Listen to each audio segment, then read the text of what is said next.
قوت رہی ہے بلوچستان کے لیے. وہ کوئی ان کے ساتھ کوئی اچھا تعلق کبھی بھی نہیں تھا پولیٹیکلی.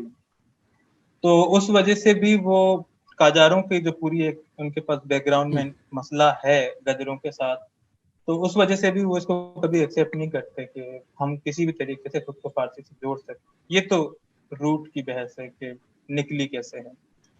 لیکن کیا بلوچی پہ فارسی کا اثر ہے یا نہیں ہے, تو ایسا ممکن نہیں ہے کہ آپ ایران کے بارڈر پہ رہتے ہو اور جس کی اتنی بڑی لٹریچر ہو اور آپ کو کبھی بھی پڑھنے کا شوق ہو, تو آپ کے پاس جو سب سے آسان ترین جو لٹریچر ہوگی جو قریب ہے وہ فارسی ہی ہے.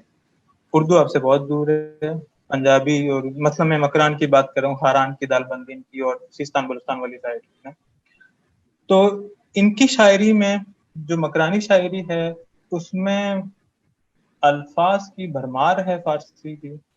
مطلب 19 سینچری میں آتے آتے اتنا فارسی ہو جاتا ہے کہ بیچ میں سے بلوچی غائب ہو جاتا ہے. مطلب آپ کو شاید ہی موسٹلی جیسے کہ ملا فاضل کی شاعری ہے یا ابراہیم بمپشتی کی ون شاعری ہے جو کہ ایران سے ان کا تعلق ہے. کافی ملئی دور کے جو شعراء ہیں جن پہ جب 1950s میں نیشنلسٹ شعراء جتنے آئے تھے کانگریس, ان کا سب سے بڑا اعتراض یہ تھا کہ ان کے پاس بلوچی مر رہی تھی. ان کی زبان میں بلوچی کی کیفیت ختم ہوتی جا رہی تھی کہ آپ بلوچی نہیں بولتے, آپ نے عربی کے پورے جملے بولنے ہوتے ہیں, آپ نے فارسی کے پورے شعر کوٹ کرنے کے ادا کرنے ہوتے ہیں. تو 19 سینچری میں تو اتنا اثر تھا بہت زیادہ. اس کی شاید موسٹلی وجہ یہ ہے کہ وہ شاید مدرسوں میں گئے تھے, کیونکہ وہ لوگ جتنے بھی ہیں ان کے پاس بہت زیادہ حافظ کا لٹریچر ہے. مطلب حافظ سے ان کو واقفیت ہے, یہ تو بہت جھلکتا ہے ان کے اندر. رومی سے ان کا بہت تعلق ہے, اور جو یہ نئے ہیں شاعر جن کے ساتھ آپ کو باقاعدہ نظر آتا ہے کہ بغیر کسی وجہ سے, مطلب اب اگر کسی کا شاہ نامے سے تعلق ہے تو اس کی کوئی وجہ ہے, وہ ایک داستان ہے. داستان بدلی جا سکتی ہے, داستان ری انٹرپریٹ کر کے اپنی طریقے سے پیش کی جا سکتی ہے. جیسے کہ اگر آپ کو علم ہے تو لسبیلا میں فرحات کا قبر بھی ہے, شیرین فرحات والا جو ہے. اور تو اس طرح جیسے اتل میں سسی کا جو آتا ہے وہ تو خیر سندھی شاعری سے آتا ہے, لیکن سسی کو بلوچ اس طرح آن نہیں کرتے جس طرح ہندیوں کو لگتا ہے کہ فون گیج کا ہے. مگر فرحات کو بلوچ آن کرتے ہیں, وہ کہتے ہیں کہ یہاں سے, مگر فرحات کی پوری شاعری وہ ایران سے اٹھاتے ہیں, ایرانی شاعری سے اٹھاتے ہیں, کیونکہ فرحات ایکچولی ریجنل اسٹوری نہیں ہے. جیسے گل بقاولی ایک ریجنل اسٹوری نہیں ہے لیکن اس کو بلوچی میں لے کے آیا جاتا ہے, اور وہ سلیمانی علاقے والے جو ہیں بہت پراپرلی اس کو بولتے ہیں, ان کے پاس مختلف واقعہ ہیں گل بقاولی کے. وہ آتا افغانستان سے, اس طرف سے ان کا جو اثر ہے. اب یہ داستانیں ہیں, ان کی ایک مورل ویلیو ہوتی ہے, داستان کہنے کی ایک وجوہات ہوتے ہیں, کہانیاں بول رہے ہوتے ہیں آپ, تو اس کو مختلف رنگ سے پیش کیا جاتا ہے. اس کی ضرورت ہے کیونکہ آپ داستان کی شاعری ویسے ہی کرتے رہے ہو. مگر جو رومی کا انداز ہے یا جو حافظ کا انداز ہے یا باقی اس کے علاوہ تو کم ہی شاید فارسی شعراء کا نام آتا ہے اس طرح, ان پہ متاثرین لوگ جو ہیں وہ 19 سینچری کے زیادہ تر ہوتے ہیں. تو وہ تھوڑا سا اصطلاحات وہاں سے اٹھاتے ہیں, تھوڑے سے رنگ ہلکا پھلکا نظر آتا ہے ان کے اندر. اس طرف سے زیادہ سندھ والی طرف کے قریب جتنے بھی لوگ ہیں, جیسے مستوق علی ہے, مستوق علی کا جو عرفانی رنگ ہے جیسے پہلے آپ پوچھ رہے تھے, وہ ملا فاضل کے عرفانی رنگ سے بہت فرق ہے. ملا فاضل مند کے شاعر ہیں, مستوق علی جو ہیں وہ اس طرف مری علاقوں کے شاعر ہیں. شاید کہاں سے ہم اتنا ایک ذکر نہیں پتا. اب ملا فاضل کے ہاں مذہبی رنگ ملتا ہے مگر بہت سطحی ہے, اس میں بلوچ ہونا ایک زیادہ اسٹرانگ رنگ ہے, اس میں مورالٹی ایک بلوچ کی ہے, اب وہ پراپرلی ایک بلوچ نظر آتا ہے. مستوق علی ایک عاشق ہے اور فاضل بھی ایک عاشق ہے, یہ دونوں عاشقی کی شاعری کرتے ہیں. مگر مستوق علی کا عشق جو ہے وہ بڑھتے بڑھتے عرفان کی طرف جاتا ہے. فاضل کا عشق جو ہے وہ داستانی شاعری سے تھوڑا سا بھی آگے نہیں جاتا, وہ داستانی شاعری کے اندر رہ کے وہ اسی طرح کے اصطلاحات استعمال کر کے وہی پیرائے میں اسی انداز میں پوری بات کر جاتے ہیں. تو جو فارسی کا وہ عرفانی رنگ ہے وہ کبھی بھی 19 سینچری میں بلوچوں میں اس طرح آتا نہیں. اگر یہ میرے مطلب سوال کا جواب آپ کو لگے ہے. دوسرا یہ ہے کہ شاہ نامے کو بلوچستان میں شروع سے اون کرتے ہیں بہت زیادہ. اس طرح نہیں کہ ان کو شاہ نامہ شاید سب کو یاد ہو، بلکہ اس طرح سے جس طرح کہ وہ علی کو اون کرتے ہیں، امام علی کو، جس طرح سے وہ امیر حمزہ کو اون کرتے ہیں، جس طرح سے وہ حضرت سلیمان کو اون کرتے ہیں، وہ اس طرح کے حضرت سلیمان جو ہیں وہ سمجھ لیں کم و بیش بلوچستان کی ہی ہیں. اور حضرت علی کے بھی کافی واقعات ہیں جو کہ بلوچستان سے جڑے ہوئے ہیں، مگر اس کو وہ اتنا نہیں کہتے. لیکن حضرت سلیمان کو تو باقاعدہ مانتے ہیں کہ یہاں پہ وہ رہے تھے اور اس جگہ پہ فلاں واقعہ ہوا تھا، فلاں جگہ پہ فلاں واقعہ ہوا تھا. جیسے گوملزام میں جو وانا کے اندر آتا ہے، وہاں پہ جو کالے پہاڑ ہیں جو کہ سلیمان کا اینڈ ہے اس طرف سے وانا والی سائڈ سے، وہ جگہ ہے جو جنوں کا قید ہوتا تھا. اور اس پہاڑ سے بالکل پیچھے تخت سلیمان ہے جو ڈیرہ اسماعیل خان والی سائڈ پہ آتا ہے. تو وہ باقاعدہ ان کی ایک سمجھ لیں کنگڈم پوری ڈیفائن ہے کہ کوئی سلیمان وال جو ہے وہ ایکچولی ان کی نام سے ہے، ایکچولی انہی کے نام سے، اور کوئی وجہ نہیں کہ کوئی سلیمان ہے. تو اب یہ جی آپ کا مائک آن ہے. جی عظمت صاحب بولیں گے؟